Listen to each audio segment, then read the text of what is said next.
Hi అండి, welcome back to my channel మా ఇంటి అభిరుచి. ఈరోజు వీడియోలో మన సబ్స్క్రైబర్స్ ఎప్పటి నుంచో అడుగుతున్న రాగులతో ఇడ్లీ దోశ బ్యాటర్ తయారు చేయబోతున్నానండి. రాగి పిండితో చేసే రెసిపీస్ అన్ని చాలా టేస్టీగా ఉంటాయి. అంతేకాకుండా పిల్లలకు కూడా తెలియకుండా పెట్టేయచ్చండి, చాలా హెల్దీ కాబట్టి. ఇంకా ఈ పిండి తయారీ కోసం అయితే 1.5 కప్పు రాగులు తీసుకున్నానండి. 1 కప్పు ఇడ్లీ రైస్ తీసుకుంటున్నాను. 1/2 కప్పు మినపప్పు తీసుకుంటున్నానండి. 1 టీ స్పూన్కి మెంతులు తీసుకుంటున్నాను. మీరు 1.5కి 1.5 కూడా రైస్ అయితే వేసుకోవచ్చు అనమాట. ఇడ్లీలు బాగానే వస్తాయి. ఇంకొకసారి బాగా కలిపేసి తగిన నీళ్లు పోసి బాగా కడగాలండి.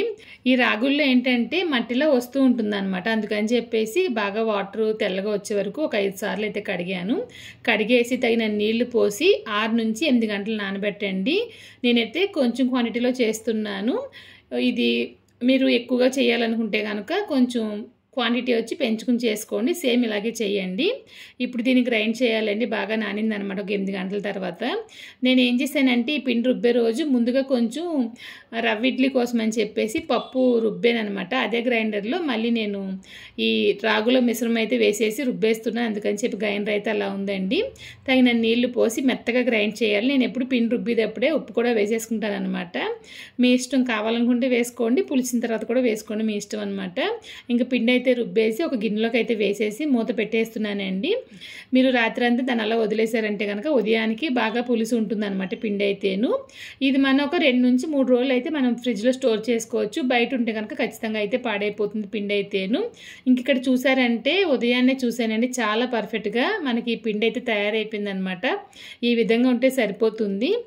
మనకి అమెజాన్లో అంతా రాగులతో రవ్వ కూడా అమ్ముతున్నారనమాట. మీరు అలా కూడా ట్రై చేయొచ్చు కావాలనుకుంటే కనుక. ఇంక ఇడ్లీ వేసేద్దామండి. ఇంక ఇడ్లీ కోసం అయితే ఈరోజు నేను ద ఇండస్ వ్యాలీ నుంచి తీసుకున్న ఇడ్లీ మేకర్ని అయితే ఉపయోగిస్తున్నానండి. ఇది పూర్తిగా స్టెయిన్లెస్ స్టీల్తో వస్తుంది అనమాట. ఇంకా దీంట్లో అయితే 2 ప్లేట్లు ఉంటాయండి. మొత్తం మనకి ఒక 14 ఇడ్లీ అయితే వస్తాయండి. చాలా చాలా క్వాలిటీగా అయితే ఉందన్నమాట. ఇంకా ఈ పాట్ ఉంది చూసారా, దీంట్లో మీరు ఒక 1/2 కేజీకి పైనే మీరు బిర్యానీ లాంటివి కూడా చేసుకోవచ్చు, లేదంటే ఉప్మా కానివ్వండి, ఏదైనా కుక్ చేసుకోవచ్చు. శాండ్విచ్ బాటం ఇచ్చారు కాబట్టి మీరు గ్యాస్ స్టవ్లోనూ ఉపయోగించుకోవచ్చు, కరెంట్ స్టవ్లోనూ ఉపయోగించుకోవచ్చు అండి. ద ఇండస్ వ్యాలీలో ప్రొడక్ట్లు అన్నీ చాలా బాగుంటాయండి. మీరు ద ఇండస్ వ్యాలీలో ఏమైనా ప్రొడక్ట్లు తీసుకోవాలనుకుంటే కనుక కృపా12 అని చెప్పేసి నా కూపెన్ కోడ్ ఉపయోగించారంటే కనుక వాళ్ళు ఇచ్చే డిస్కౌంట్తో పాటు ఎక్స్ట్రా 12% డిస్కౌంట్ ప్రతి కుక్వేర్ పైన ఉంటుందండి. ఇంకా ఇడ్లీ పాత్ర లింక్ అయితే డిస్క్రిప్షన్లో ఇచ్చాను, ఫస్ట్ కమెంట్లో పిన్ చేసి పెట్టాను చూడండి. ఇంక ఇడ్లీ పాత్ర అయితే స్టవ్లో పెట్టి వాటర్ అయితే పోసానండి. వాటర్ మరుగుతూ ఉంటుందన్నమాట. ఈ లోపు ప్లేట్కి వచ్చేసి ఆయిల్ అప్లై చేస్తున్నాను. మీ ఇష్టం, ఆయిల్ కావాలితే వేసుకోవచ్చు, లేకపోతే లేదు. చాలా మంది క్లాత్ కూడా పెట్టి వేస్తారు, అలా కూడా వేసుకోవచ్చు అనమాట. ఇంకా పిండి అయితే వేస్తున్నానండి. ఈ ప్లేట్కి చిన్న చిన్న చిల్లులు ఉన్నాయి కదా, పిండి బయటకు వచ్చేస్తుందా అనే ఆలోచన అవసరం లేదండి, అలా అంతా ఏమీ రాదు. నేనైతే ఒక ప్లేట్ వేసాను సరిపోతుందని చెప్పేసి, ఒక మనిషికి అని చెప్పి. నీళ్ళు మరుగుతూ ఉండగా మూత తీసేసి ఈ ప్లేట్ అయితే అందులో పెట్టేస్తున్నానండి. పెట్టేసి చిన్న బర్నర్లో హై ఫ్లేమ్లో ఒక 8 నిమిషాలు అలా వదిలేయండి. చాలా పర్ఫెక్ట్గా మనకి రాగి ఇడ్లీ అయితే తయారైపోతుంది. రాగి దోశ రెసిపీ అయితే ఇందులో నేను చూపించలేదు, నేను మినీ వ్లాగ్ పోస్ట్ చేస్తాను కదా, దాంట్లో ఒకసారి చెక్ చేయండి. చాలా బాగా మనకి పర్ఫెక్ట్గా అయితే ఈ రాగి ఇడ్లీ అయితే ఉడికి వచ్చేస్తాయి అనమాట. మీరు కావాలనుకుంటే చాకుతో గుజ్జు చూడొచ్చు, లేదంటే కనుక తడి చేతి కూడా ముట్టుకు చూసారంటే కనుక పిండి అంటుకోలేదంటే పర్ఫెక్ట్గా ఉడికిపోయింది అని చెప్పి అర్థమండి. ఇంకా ఈ రాగి ఇడ్లీతో మీరు ఏ చట్నీ వేసుకు తిన్నా సూపర్గా ఉంటుంది అనమాట. చట్నీ లేకపోయినా కూడా చాలా టేస్టీగానే అయితే ఉంటుంది.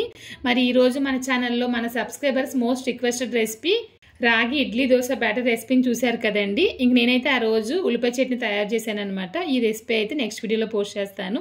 ఇంకా ఈ వీడియో కనుక మీకు నచ్చినట్లయితే లైక్ చేయండి, షేర్ చేయండి. మీరు ఇంకా మన ఛానల్ని సబ్స్క్రైబ్ చేయకుండా వీడియోస్ చూస్తున్నట్లయితే మా ఇంటి అభిరుచి ఛానల్ని సబ్స్క్రైబ్ చేయండి. ఫేస్బుక్లోని ఇంకా ఇన్స్టాగ్రామ్లోనూ ఫాలో అవ్వండి. ఇంకొక వీడియోలో మళ్ళీ కలుద్దాం. Thank you.